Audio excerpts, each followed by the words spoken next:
Hi there. We're waiting for a few more people to sign in and then we'll get started.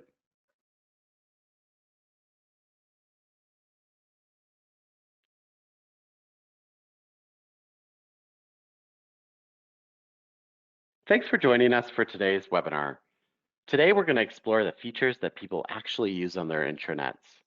My name is Ben Skelton and I'm the Vice President of Habanero. And with me is... Hey everyone, I'm Brandon Martel, one of the product support specialists with the Go team.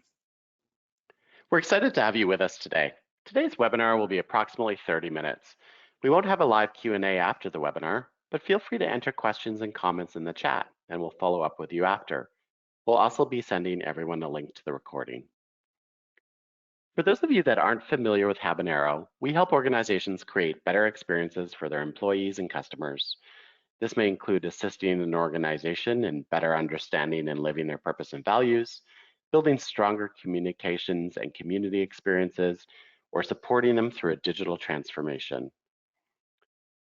Today, we're going to spend some time exploring the features people use on their intranets. You might be wondering, why is this important? Well, simply put, many organizations would like to improve intranet engagement. A curiosity for these organizations is which features they should introduce to help make their lives of their employees better. There are a few techniques you can use to help determine this. The first and most important is to conduct employee research to understand how your employees are using your intranet and other digital tools today. We start each intranet engagement at Habanero with research to understand the organization, the culture, and opportunities to address any unmet employee needs. The second is intranet awards.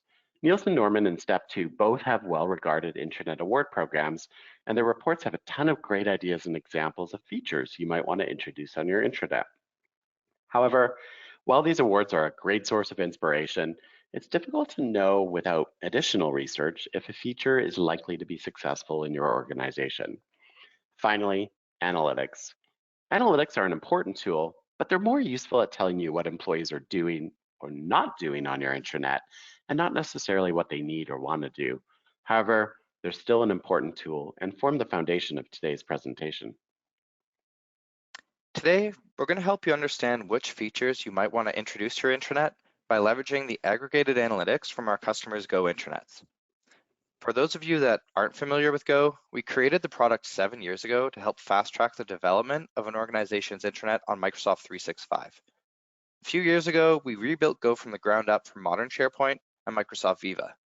Included with Go are robust analytics, which we're leveraging here today to provide you with our insights. It's important to note that most of the features we'll be showing you today are Go features. However, the presentation should still be useful if you're using another intranet platform, as it might have similar features or capabilities that you can use. Habanero also has another product called Helm Insights, which provides analytics specific to SharePoint news. Helm goes beyond vanity metrics and provides communicators with data on things like reach, engagement, response sentiment, and can even measure by category or against industry comparisons. If you want to increase your communications reach and engagement, Helm is a great place to start. So, with our intro out of the way, we'll be using our insights from Go Analytics to understand 3 categories of features. First, the intranet hits. These are features and capabilities that drive the most internet traffic and usage across a wide range of portals. If you're looking to add additional features to your intranet, this is the list you want to start from. Next up, the hits and misses. These features are highly successful in some organizations, while they receive low usage in others. You'll want to consider if you have the right culture and governance in place before introducing these. And finally, we'll share a few intranet features that don't get a lot of usage. We'll discuss some of the reasons why and steps you can take to ensure your implementation has the highest chance of success. So, with that out of the way, let's start with the intranet hits. The first hit feature or capability is personalized news. So, the good news about news, it gets read. This should make communicators happy as they often spend a lot of time and energy crafting news for their organization's intranet. Internet news can have many different jobs: informing, creating alignment, deepening the connection with the organization's purpose and values, and much more. Let's take a peek at this feature in action. Here's an intranet for a fictional home builder called Loom. At the top of the intranet, you can see the featured news area. In this example, there's one featured news item, but for organizations that publish news more frequently, you can have two featured news items, or even three. You'll see that each featured news item has a category, in this case, company updates and people news, and also has location information. You can also see the number of likes, comments, and views for each news article. Below that, you'll see what's happening at Loom. This is a roll-up of all the corporate news in reverse chronological order that isn't featured at the top of the page. Each news item has one or more categories, locations, and you can even add additional different metadata, like department or division. This is important as one common theme we find across organizations is frustration with the intranet showing irrelevant content. However, including categories, locations, and more allows users to personalize their experience to help ensure that we're serving them the most relevant content. Of course, you'll have to figure out which categories are mandatory and which employees can opt in or out of. A few more best practices and thoughts on personalized news. The first, and likely most obvious, you'll want to post great content on a regular basis to entice people to return to your intranet. Hey Ben, just out of curiosity, in the research you've done, what did you find qualified as great content? Yeah, the research showed that employees like things that they think are authentic. So they don't really love things that we heard words in our research like propaganda with a lot of organizations. So they don't want everything to be perfect, everything to be like this lovely tale of how everybody had the right decision all the time and knew everything. They kind of like stories about, we made this mistake, we learned, or this was a challenge we needed to overcome. These were the things that didn't work, and these were the things that did work. So they like stories that are a little more gritty, a little more real, and perhaps a little less polished. Great question. Next, if you introduce personalization, let people opt out of optional content, but not important business content. If you allow people to opt out of essential content categories, the intranet may not be considered a trusted delivery source, and leaders will return to email to share important business content. Next, leverage comments to facilitate a two-way dialogue with your employees. If your organization's concerned about introducing comments, perhaps you only include them on certain types of articles. Finally, I often have clients ask for a carousel for featured news. As I stated at the beginning of the presentation, we do a lot of testing with employees and they don't test well. The movement distracts users and ultimately carousels hide content. As such, we recommend an approach that doesn't leverage animation or movement. Next up, the user-submitted photo gallery. This one's exciting because it drives user-created content, making it more personal than most of the other features. Jumping back to our intranet, if we scroll down to the bottom of the homepage where we've placed this feature, you'll see the user-submitted photo gallery. This feature lets employees submit photos to be posted to the intranet. Many of our clients lean into this feature to promote different types of content. This can include photos from charitable giving events, for example, a big United Way campaign, or your team volunteers in the community. It can also be used for photos from corporate get-togethers, award celebrations, or even key project milestones. This is a big one in the construction industry. For this feature to be successful, it's really important that it's extremely easy to upload a photo. In this case, you can just drag a photo from your computer or select one from your device, which is often more useful as many of our photos are on our phones rather than our computers. And finally, we've got a nice gallery view that allows you to scroll between photos and even has integrated social with comments and sharing. A few best practices here. So the first is that you'll want to determine your moderation approach.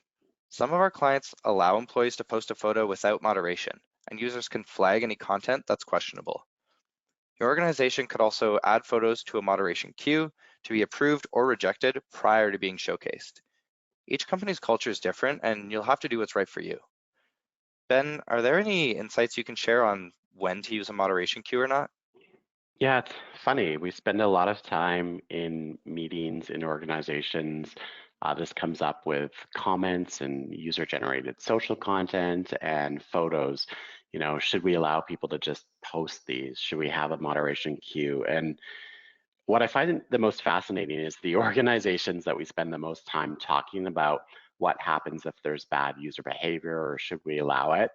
The organizations that do elect to allow it, what they don't see is a whole bunch of people posting bad photos or writing nasty comments. What they actually see is nobody writes anything because ultimately they don't have a culture of safety and trust. And so they have to spend a lot of time with leaders to say, you need to model this behavior, you need to post photos, we need to create a culture where we welcome the voice of our employees. So yeah, it's a great question. It's just for most organizations, it's not as much of a concern as most organizations think it is. Yeah, I'd say that's in line with what I've seen on the Go side too. I don't think I've ever seen a reported photo, so it seems pretty uncommon. Totally. And next, if you use Viva Engage, or formerly Yammer, you'll want to create a strategy to figure out when employees should use the user-submitted photos and when they should use Engage. There is some overlap here, but they're also different in how they display photos as well as their purpose. So you want to make sure you have clear expectations around this governance. Next up, My Apps. Organizations have hundreds or sometimes even thousands of different apps that employees need to use. Everything from SAP, Workday, and ServiceNow, which might be used by pretty much everybody in your organization, to an app that might only be used by a couple of people in an engineering team. Let's flip back to our intranet and take a look. As you can see here, there's an area to the right-hand side of the intranet, the blue bar we call the springboard. The third item is My Apps. If I click it, the springboard opens and I can see all of the various apps that I have pinned. I can also search for an app at the top by name or by subject, or I can use the link at the bottom of the springboard to view all the apps available.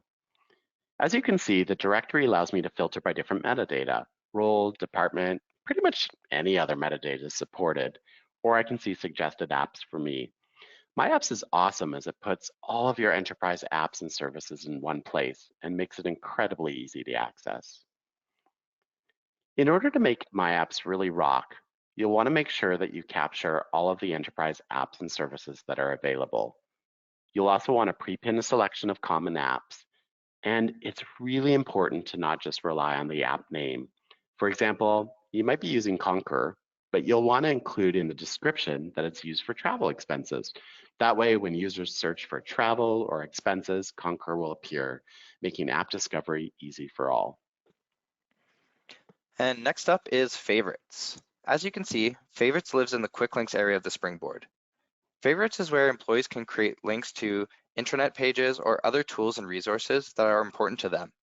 Although this does compete with favorites and bookmarks in the browser, the benefits of favorites on your intranet is that it's always there, no matter what computer I'm using or if I'm using our intranet with Teams or even on a mobile device. Next up, policies and resources. Policies and resources is a one-stop shop for forms and templates, guidelines, policies, procedures, resources, and more. Users can browse by type of resource or topic, which is great for new employees. They can search for a specific policy, and they can view policy updates. And if they scroll further down on the page, they can see policies that they have pinned.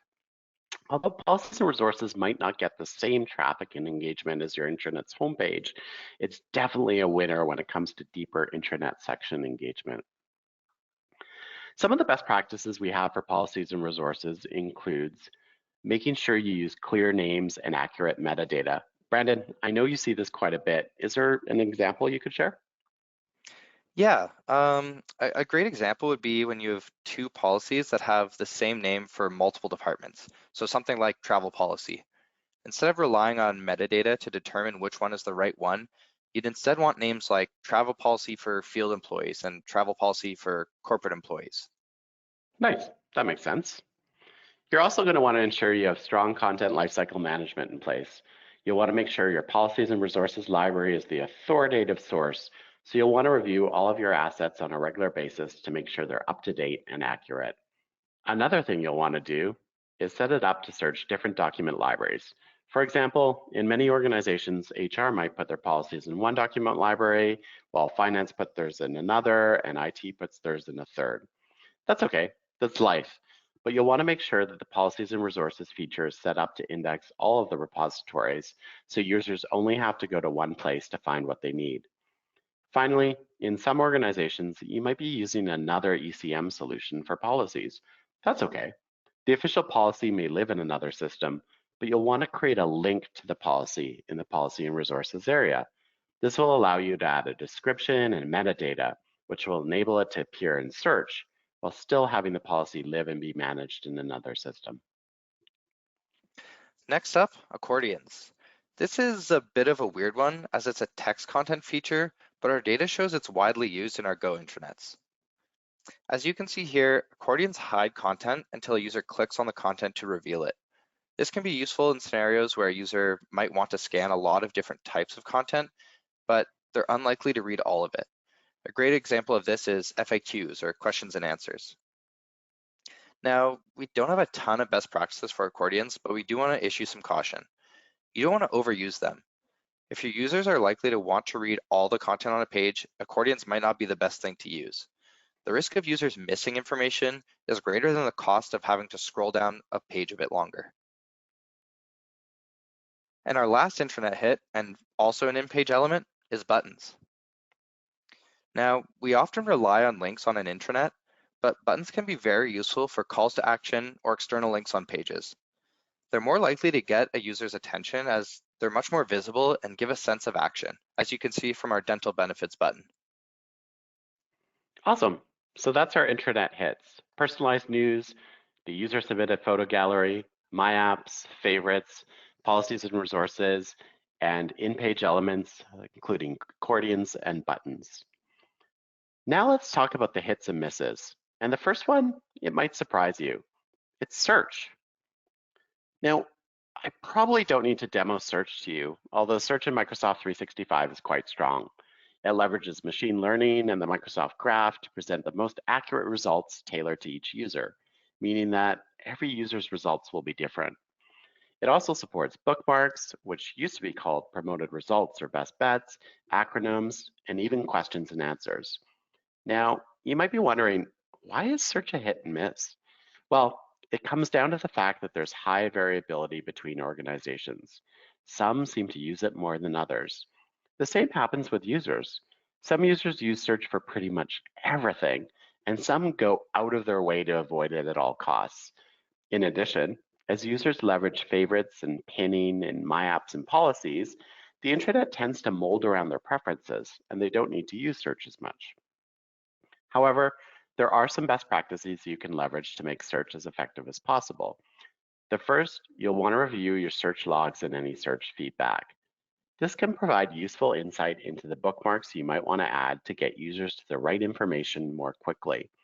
You might want to consider adding acronyms as well, which can be really useful for new employees. In addition, you'll want to figure out what other repositories you'll want to search when people are on your intranet.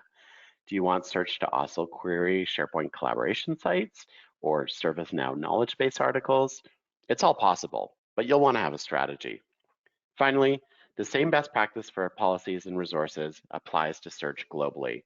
You'll want to make sure file names are well constructed so when they appear in search, you aren't getting 3 end of the month procedure listings and instead are getting finance end of the month procedures, marketing end of the month procedures, and of course, IT end of the month procedures.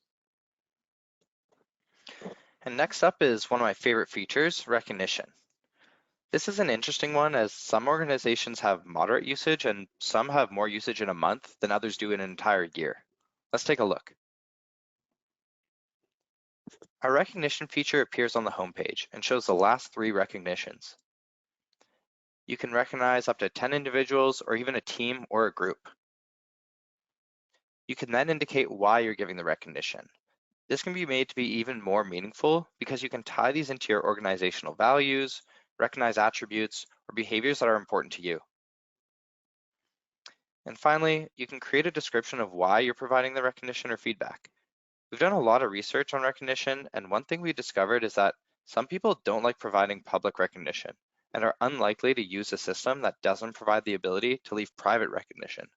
That's why we support both. So we mentioned that some organizations use this feature a lot and some don't use it as much. The big difference in the adoption of this feature is that the organizations that are most successful foster a culture of positive feedback and recognition. They often start with leaders who consider it part of their job to recognize people in the organization publicly. As such, they model recognition. We also have some organizations that use recognition as an input into their review process. Employees will pull all their recognitions together and bring it into their review to illustrate how they've positively impacted others in their organization. In addition, some organizations will look at the recognition and profile 1 or 2 employees a month with a little bit more about them, their role, etc. Often, recognition is a good place to mine for people who are doing great work in your organization. And finally, as mentioned before, to make the traits more meaningful, you can tie them back into your organizational values. Nice. Next up, all company quick links. These are a curated list of the most important links for the company. At first glance, this can compete with My Apps, but My Apps tends to primarily be software and is curated by IT, while this list tends to be curated by the intranet manager and/or communications and doesn't just contain apps, but also resources and important external links. Part of the reason this is a hit and miss is it does compete with these other areas like My Apps and Favorites, and unlike the others, it's not personally curated. However, it's very useful for new users to see the most important links for the entire company. And finally, in our hits and misses, we have announcements. Announcements can live on the home page, and it can also live in the springboard. Unlike news, announcements doesn't have a page associated with it. But rather, clicking an announcement will open a window that displays the full announcement.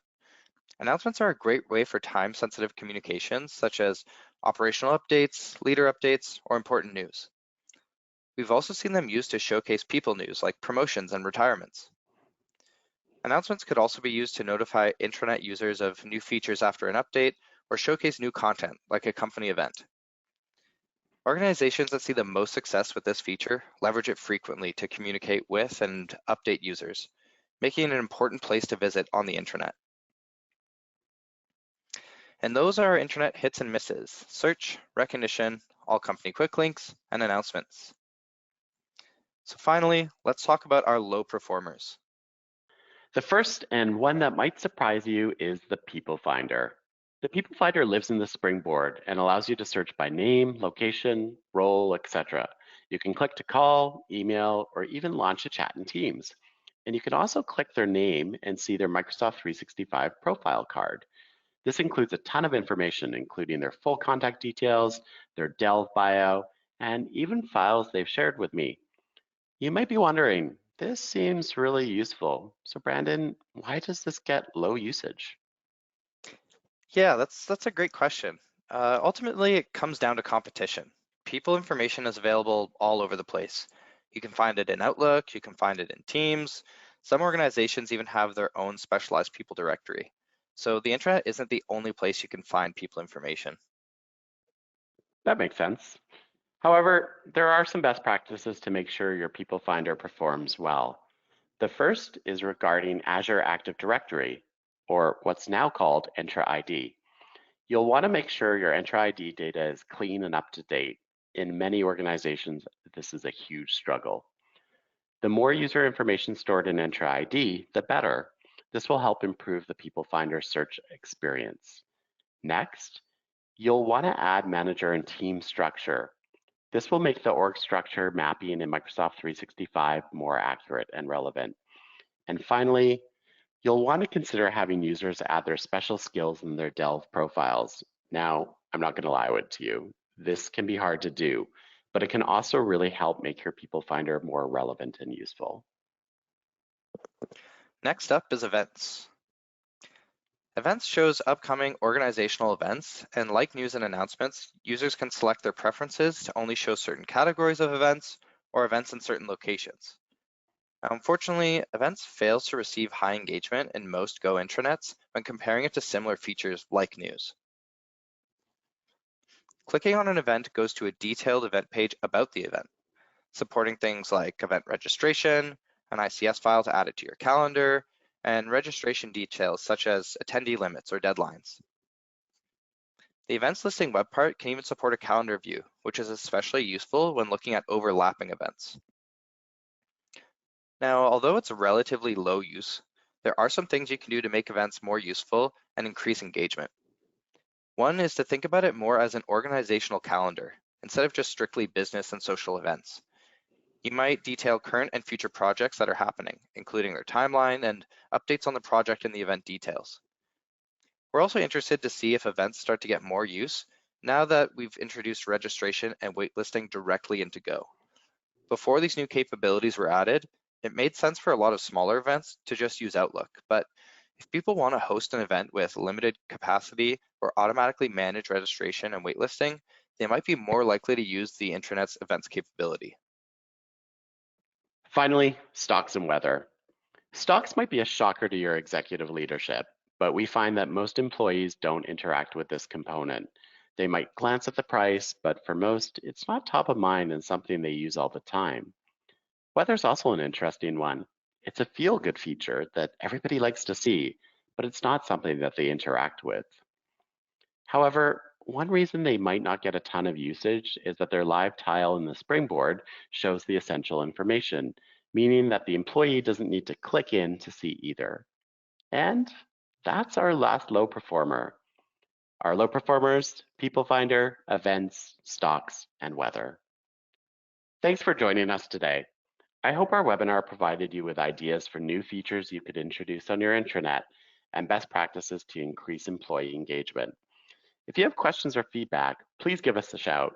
We always love to hear from you. In addition, if there's topics you'd like us to cover in a future webinar, let us know. And finally, if you're curious about how you can improve your intranet using research, data, and our insights, please give us a shout. We'd love to hear from you. Thanks for your time, everybody, and have a great day.